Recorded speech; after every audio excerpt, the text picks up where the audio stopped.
pořádá 8. května pěší výšlap po frontové linii z května 1945 s názvem Po stopách posledních bojů druhé světové války na Prostějovsku.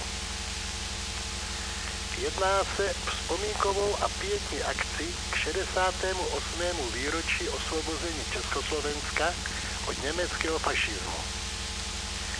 Zahájení ve Vranovicích-Kelčicích v 9 hodin, ukončení předpoklad 18 hodin ve Skalce.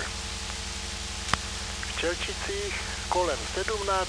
hodiny proběhne pietní akt před pomníkem padlých hrdinů.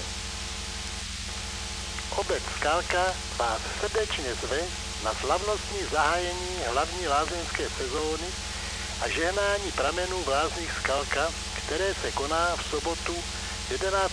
května od 14 hodin. V doprovodném programu vystoupí dechový orchestr mladých základní umělecké školy Němčice nad Hanou, divadelní společnost Větřák